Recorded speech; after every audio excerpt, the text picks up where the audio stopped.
रामदास बाबू को हमेशा अपनी लाल डायरी में कुछ न कुछ लिखते देख मानसी समझ नहीं पाती कि आखिर उसके ससुर दिन भर उसमें क्या हिसाब लिखते रहते हैं। बहू को आते देख जब वे डायरी को तकिए के नीचे छुपा लेते तब मानसी की जिज्ञासा और बढ़ जाती। उसे यकीन हो जाता कि जरूर उसके ससुर डायरी में अपने बहू की शिकायत लिखते हैं।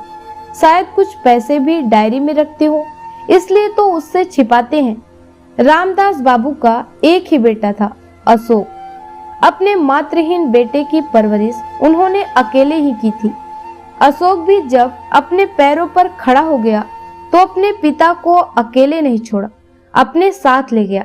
अपनी सेहत के प्रति जागरूक रहने वाले रामदास बाबू का खान पान के साथ साथ दोनों वक्त की सैर करना भी कभी नहीं भूलते थे। इसलिए शादी के बाद मानसी को ससुर के साथ रहना नहीं अखरा। लेकिन एक दिन जब वे बाथरूम में फिसल गए थे और उनकी कूल्हे की हड्डी प्लास्टर के बाद भी सही नहीं हुई, तब उन्हें हमेशा के लिए बिस्तर पर ही रहना पड़ गया। तभी से मानसी उनसे चिढ़ी रहने लगी। अक्सर उन पर चिल्लाने भी लगती थी, परंतु उन्होंने कभी कुछ कहा नहीं। मानसी ने बच्चों को भी उनके पास जाने से मना कर दिया था। पत्नी के बदले व्यवहार से अशोक बहुत परेशान थे, लेकिन घर की शांति के लिए उन्होंने भी चुप्पी साध ली थी। रामदास बाबू को पढ़ने लिखने का बहुत शौक था। आंखों की रोशनी कम हो जाने के कारण उन्होंने किताबें पढ़ना छोड़ दिया था। अपने मन के भावों और विचारों को वे अपनी लाल डायरी में लिख लिया करते थे और जब बहू आती तो उसे अपने तकिए के नीचे छिपा लेते थे। अब उनका अंतिम समय आ गया था। तकिए के नीचे से लाल डायरी निकालकर उन्होंने बहू मानसी को दी और चीर निद्रा में लीन हो गए। डायरी देखने की मानसी की जिज्ञासा अब शांत हो गई। वह डायरी पढ़ने लगी, लेकिन यह क्या, डायरी में न तो रुपए थे, न ही कोई हिसाब लिखा था और न ही किसी की शिकायत लिखी हुई थी।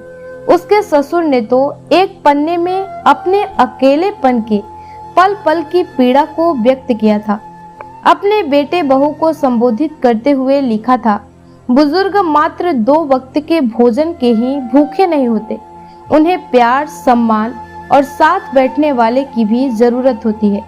बेटे से 2 बातें कहने और पोते पोतियों को गोद में उठाने, उनके साथ खेलने की भी ललक हम बुजुर्गों को होती है। कहीं कहीं पर तो शब्द उनके आंसुओं से धुंधला भी हो गए थे। डायरी के अंतिम पन्ने में उन्होंने अपने पोते से प्रार्थना करते हुए लिखा था, मेरे बिट्टू, बड़े होने पर अपने मम्मी डैडी का ख्याल बैंक में रखे अपने पैसों से भी अधिक करना, क्योंकि वे ही तुम्हारी असल पूंजी है। ऐसा कुछ भी नहीं करना जिससे कि उन्हें भी मेरी तरह डायरी से बातें करनी पड़े। अंतिम वाक्य पढ़ते ही मानसी के आंसुओं का बांध टूट गया। वह फपक कर रो पड़ी। डायरी में रुपए पैसे का हिसाब ही नहीं, रिश्तों का हिसाब भी लिखा जाता है।